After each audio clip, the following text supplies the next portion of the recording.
মৌনি, খেতে আয়। বাবাই, আর কত দেরি করবি? অফিসে দেরি হয়ে যাবে তো। ভাত বেড়ে দিয়েছি, জুড়িয়ে যাচ্ছে। তাড়াতাড়ি আয় তোরা। দেখেছো তো, মা ভাত বেড়ে দিয়েছেন, আর তোমার এখনো হলো না। আমি খেতে বসে পড়লাম। আমার অফিসে লেট হয়ে যাবে। আরে ডার্লিং, এত তাড়াহুড়ো করছো কেন? আমি তোমায় ড্রপ করে দেব। Give me just 5 minutes darling. দেখো সাম্য, 5 মিনিটস মানে কিন্তু 5 মিনিটসই, সেটা যেন 10 মিনিটস না হয়। আজ আমার অফিসে একটা ইম্পর্টেন্ট ক্লায়েন্ট মিটিং আছে। টাইমে পৌঁছতে না পারলে মুশকিল হয়ে যাবে। কথাগুলো বলে ফাইলে চোখ বোলাতে থাকে মৌনি। সাম্য বউয়ের তাড়াহুড়োয় কথায় ঝটপট রেডি হয়ে দুজনে খাবার টেবিলে এসে বসে। এই যে, আয় তোরা। কখন থেকে খাবার বেড়ে রেখেছি, সব ঠান্ডা হয়ে গেল। নে তোরা খা। আমি যাই, তোদের বাবাকে চা দিয়ে আসি। তার আবার চায়ের টাইম পেরিয়ে গেলে মুশকিল। আরে ডার্লিং, আস্তে খাও, গলায় আটকাবে তো। তুমি তো খাচ্ছ না, গিলছ। মশাই, আমাকে ড্রপ করতে গেলে তোমাকেও গিলতেই হবে। I am getting too late. তুমি রসিয়ে খাও, আমি ক্যাবে বেরিয়ে যাচ্ছি। খাবার টেবিলে মৌনি আর সাম্যর টুকটাক কথাবার্তার মাঝেই ঘরের ভেতর থেকে সাম্যর বাবার চিৎকার শোনা যায়, সাথে সাম্যর মায়ের ক্ষীণ কোকিয়ে ওঠার আওয়াজ। কয়েক মাস হলো মৌনি বিয়ে হয়ে এসেছে এ বাড়িতে। সাম্যর বাবার চিৎকার চেঁচামেচি তার কাছে নতুন নয়, তবে সাম্যর মায়ের আওয়াজ কখনো পাওয়া যায় না। আজ সাম্যর মায়ের কোকিয়ে ওঠার আওয়াজে দুজনেই ছুটে যায় ঘরে। সাম্যর বাবা তখনও রুদ্র মূর্তিতে গজগজ করেই চলেছেন। জীবনটাকে পুরো নরক বানিয়ে দিল। একে তো দেরি করে চা পেলাম, তাও আবার। এটা কি চা হয়েছে? রাগের চোটে তিনি গরম চা ছুঁড়ে ফেলেছেন সাম্যর মায়ের গায়ে। সাম্যর মা তখন ঘরে ছড়িয়ে ছিটিয়ে থাকা ভাঙা কাপের টুকরোগুলো তুলতে ব্যস্ত। হালকা আকাশি নীল শাড়িটাতে চায়ের দাগ তখনও তাজা। পরে ঘর পরিষ্কার করবে, আগে দেখি মা, কোথায় লাগলো তোমার। ব্যস্ত হয়ে পড়ে মৌনি। তোরা আবার খাবার ফেলে উঠে এলি কেন? যা খেয়ে নে, অফিসে দেরি হয়ে যাবে তোদের। বুকে এত যন্ত্রণা, হাতে সদ্য পড়া গরম চায়ের ক্ষত নিয়েও কি করে একজন মহিলা এত কুল থাকতে পারেন বুঝতে পারে না মৌনি। মৌনির বাবা মা দুজনেই সার্ভিস করেন। ছোটবেলা থেকেই বাবা মায়ের মধ্যে খুব সুন্দর আন্ডারস্ট্যান্ডিং দেখে এসেছে মৌনি। সংসারের সব কাজেই দুইজনে সমানভাবে হাত মিলিয়েছেন। ঝগড়াঝাটি হতো না যে তা নয়, তবে তা বদ্ধ ঘরের মধ্যেই সীমাবদ্ধ থাকত। মৌনি বাবাকে কখনো মায়ের উপর অকারণে চেঁচামেচি করতে দেখেনি। বিয়ের পর তার ছোট থেকে বেড়ে ওঠা সমস্ত ধারণাগুলোই পাল্টে গেছে শ্বশুর শাশুড়িকে দেখে। মৌনি শ্বশুরমশাই এক সময় দোর্দণ্ড প্রতাপ পুলিশ অফিসার ছিলেন। বাড়িতেও তিনি তার পুলিশি মেজাজখানা বহাল রেখেছেন। কারণে অকারণেই সাম্যর মাকে অপমান গালিগালাজ করতে ছাড়েন না। সাম্যর মা খুব নরম স্বভাবের মহিলা। তাকে কখনো উঁচু গলায় কথা বলতে শোনেনি মৌনি। ভদ্রমহিলা স্বামীর সমস্ত আবদার অপমান মুখ বুজে সহ্য করেন। এটাই খুব অবাক করে মৌনিকে। আরও অবাক করে এই ব্যাপারে সৌম্যর নীরবতা। একদিন মৌনি শাশুড়ি মাকে জিজ্ঞেস করেছিল, বাবার এত অপমান তুমি মুখ বুজে সহ্য করো কেন? উত্তরে সাম্যর মা বলেছিলেন, ওরে পাগলি, এটাই তো নিয়ম রে। ছোট থেকে শিখে এসেছি পতি পরম গুরু, তাই প্রথম দিন থেকে তাকে দেবতা মেনে এসেছি। তিনি আমার আশ্রয়দাতা, অন্নদাতা, তার উপরে কি কোনো কথা বলা চলে? তাছাড়া তার মতো একজন মানুষ যে আমার মতো একজন গ্রামের কম শিক্ষিত মেয়েকে নিজের পায়ে ঠাঁই দিয়েছেন, এটাই তো অনেক রে। সেদিন শাশুড়ি মায়ের কথায় খুব হতাশ হয়েছিল মৌনি। এই মহিলা কি দিয়ে তৈরি কে জানে। শ্যামর বাবা খুব টাইম মেনে চলেন। টাইমে চা, টাইমে ব্রেকফাস্ট, টাইমে লাঞ্চ। রিটায়ার করার পর যেন ব্যাপারটা আরও বাড়াবাড়ি পর্যায়ে চলে গেছে। একটু এদিক ওদিক হলেই বিপদ। শ্যামর মা আপ্রাণ চেষ্টা করেন স্বামীকে খুশি রাখতে, তবুও পান থেকে চুন তো খসে যায়ই। খুব তেতো মন নিয়ে অফিসে পৌঁছয় মৌনি। এই কমাসে শাশুড়িমাকে নিজের মায়ের থেকেও বেশি ভালোবেসে ফেলেছে মৌনি। অফিসের কাজে কিছুতেই মন বসাতে পারছে না। ক্লায়েন্টের মিটিং শেষ করে অফিস থেকে ছুটি নিয়ে বাড়ির দিকে রওনা দেয় মৌনি। ঘড়ির কাঁটা 4টে ছুঁই ছুঁই। মৌনিকে অসময়ে বাড়িতে ফিরতে দেখে শাশুড়িমা ব্যস্ত হয়ে পড়েন। কিরে, শরীর টরীর খারাপ নাকি? তাড়াতাড়ি চলে এলি। কি কিছু বল। কিছু হয়নি মা, তুমি তাড়াতাড়ি রেডি হয়ে নাও। আমরা একটু বেরোবো। আতকে ওঠেন সাম্যর মা। সে কি রে, এখন বেরোবো মানে?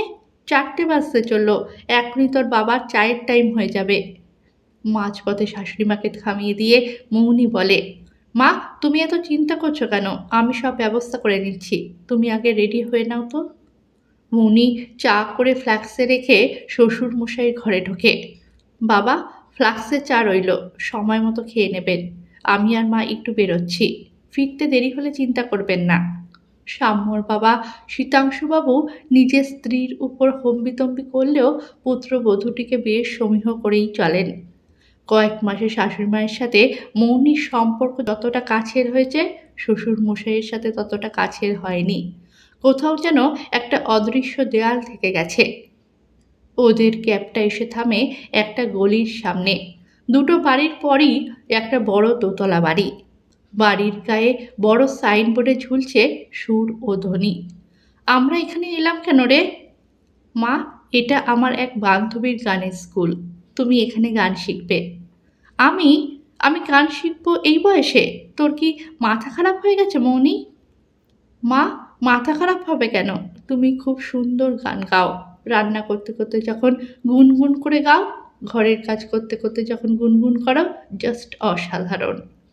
আর ওই পুরনো হারমোনিয়ামটাকে রোজ কত যত্ন করে মোছো। গানের প্রতি ভালোবাসা না থাকলে কি আর হারমোনিয়ামটাকে তুমি এত যত্ন করতে? না রে, ফিরে চল মৌনি, এসব আর আমার দ্বারা হবে না। তোর বাবা জানতে পারলে খুব রাগারাগি করবেন। আচ্ছা মা, বাবা ভাগ না ভাল্লুক, তুমি এত ভয় পাও কেন বাবাকে? মাঝে মাঝে আমি ভাবি, কাছের মানুষটাকে এত ভয় পেয়ে কী করে এতগুলো বছর একসাথে কাটিয়ে দিলে কে জানে। আমার বরের যদি এত রাগ হতো না, পরের দিনই আমি বাপের বাড়ি চলে যেতাম। থ্যাংক গড তোমার ছেলে তোমার মতোই ঠান্ডা। জানিস তো মৌনি, বিয়ের আগে আমি খুব ভালো গান গাইতাম। রবীন্দ্রসঙ্গীত ছিল আমার ধ্যান জ্ঞান। আমার শ্বশুরমশাই তো আমার গান শুনেই আমাকে পুত্রবধূ করে এনেছিলেন। ভেবেছিলাম বিয়ের পরও গানটা চালাতে পারবো, কিন্তু আমি তো তখন বাড়ির বউ। বাড়ির বউয়ের কি আর গলা ফাটিয়ে গান করা সাজে? নিজের ভালো লাগাগুলোকে একটু একটু করে কখন যে ভুলে গেলাম। ভুলেই গেছিলাম আমার নিজস্ব একটা সত্তা আছে, নিজেরও কিছু ভালো লাগা আছে। আজ তুই আমার সত্তাটাকে, আমার ভালো লাগাগুলোকে মনে করিয়ে দিলি। আজ থেকে তুমি তোমার ভালো লাগাগুলোকে নিয়ে বাঁচবে। প্রতি সানডে তুমি আমার সাথে এখানে গানের ক্লাসে আসবে। আর তোর বাবা, সে জানতে পারলে ভীষণ রাগারাগি করবে। না রে, আমি তাকে না জানিয়ে কিছু করতে পারবো না। বাবার ব্যাপারটা তুমি আমার উপরে ছেড়ে দাও। অনেক হয়েছে মা, এবার তো একটু বাবার কাছে সাবলীল হও। সংসারটা যতটা বাবার, ততটা তোমারও। বাবার রাগের কাছে নিজেকে সমর্পণ করে না দিয়ে তুমিও একটু রাগ দেখাও। আফটার অল তুমিও মানুষ। অন্যের ভালো লাগায় না চলে নিজের ভালো লাগায় চলতে শেখো। মৌনির কথাগুলো বেশ মনে ধরে সাম্যর মায়ের। সত্যিই তো, সে তো কখনো এরকমভাবে ভাবেনি। কেউ তো কোনোদিন তাকে এরকমভাবে বলেনি। ছোটবেলা থেকে মা ঠাকুমা শিখিয়ে এসেছেন, মেয়েদের রাগ থাকতে নেই, পতির ধর্মই সতীর ধর্ম। সেই বাণী তিনি এতকাল অক্ষরে অক্ষরে মেনে এসেছেন। তবে এখন আর নয়। মৌনি ঠিকই বলেছে, সে এখন তার ভালো লাগাটুকু নিয়েই বাঁচবে। প্রতি রবিবার করে শুরু হয় সাম্যর মায়ের গানের ক্লাসে যাতায়াত। গানের ক্লাসের কথা সাম্য জানলেও সাম্যর বাবার কাছ থেকে ব্যাপারটা গোপনই রাখা হয়। শীতাংশুবাবু ভাবেন প্রতি রবিবার শাশুড়ি বউয়ে মিলে বেড়াতে বেরোয় বুঝি। শীতাংশুবাবু মর্নিং ওয়াক থেকে ফেরার আগেই রেওয়াজ সারেন সাম্যর মা। বাইরের জগতের সাথে মিশে আর নিজের ভালো লাগাকে আবার ফিরে পেয়ে সাম্যর মা এখন আর আগের মতো দুর্বল প্রকৃতির মহিলা নন। সাম্যর বাবার হম্বিতম্বির সামনে তিনিও এখন 2-4টে জবাব দিয়ে দেন। স্ত্রীর এ হেন পরিবর্তনে শীতাংশুবাবু স্বভাবতই একটু চুপসে গেছেন। মেজাজ এখন আগের থেকে অনেকটাই ঠান্ডা। সামনে 22শে শ্রাবণ উপলক্ষে সুর ও ধ্বনি লোকসংস্কৃতি ভবনে এক বিরাট অনুষ্ঠানের আয়োজন করেছে। 3 কন্যার শ্রদ্ধাঞ্জলি। 3 কন্যার মধ্যে রয়েছেন আশাবরী ঘোষাল, সাম্যর মা। অনুষ্ঠানের দিন সাম্য আর মৌনী শীতাংশুবাবুকে নিয়ে এসেছে লোক সংস্কৃতি ভবনে। তবে শীতাংশুবাবুর মতো একগুঁয়ে মানুষকে আনাটা অবশ্য সহজ হতো না, যদি না মৌনীর বাবা মধ্যস্থতা করতেন। শীতাংশুবাবুকে বলা হয়েছে মৌনীর মা আর সাম্যর মা দুজনে গেছেন সিনেমা দেখতে। ৩ কন্যার শেষ কন্যা ছিলেন আশাবরী ঘোষাল। গান শেষ হতেই মঞ্চ ফেটে পড়ল হাততালিতে। সত্যি এখনো কি সুন্দর গলা রয়েছে আশাবরীর, ঠিক যেন সেই ১৭ বছরের কিশোরী আশাবরী। বিয়ের আগে এই গলা শুনেই তো মুগ্ধ হয়েছিলেন তিনি। বিয়ের পরে কি করে তিনি ভুলে গেলেন আশাবরীর গানের কথা? ভুলে গেলেন, না বাবার ভয়ে ভুলে যেতে বাধ্য হয়েছিলেন? বাড়ির বউ গলা ফাটিয়ে গান করুক, এটা শীতাংশুর বাবা কখনই পছন্দ করতেন না। শীতাংশুও বাধ্য ছেলের মতো বাবার অপছন্দকে মেনে নিয়েছিলেন। তিনি চাইলে কি পারতেন না আশাবরীর গানটাকে আবার শুরু করাতে? কোনোদিন কি তিনি নিজের স্ত্রীর পছন্দ অপছন্দ জানতে চেয়েছেন? দুটো ভালোভাবে কথা বলেছেন স্ত্রীর সাথে? অথচ আশাবরী কিন্তু নিজের পছন্দকে দূরে সরিয়ে রেখে নীরবে সংসার ধর্ম করে গেছে। কোনোদিন মুখ ফুটে কোনো কথা বলেনি। আর তিনি আশাবরীকে তার প্রাপ্য সম্মানটুকুও দেননি কোনোদিন। আজ যখন আশাবরীর গানে সবাই মুগ্ধ, তখন তার কি স্ত্রীর গর্বে গর্বিত স্বামী হওয়া উচিত? বাবা চলুন, বাড়ি যাবেন না? ভাবনায় ছেদ পড়ে শীতাংশুবাবুর।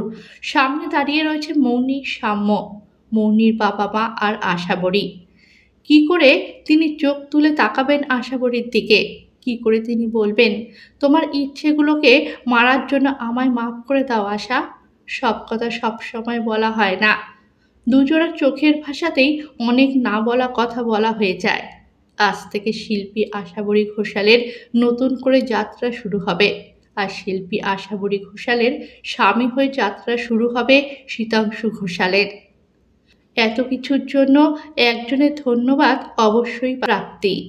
সাম্য মৌনীর কানে কানে বলে, থ্যাংক ইউ সো মাচ।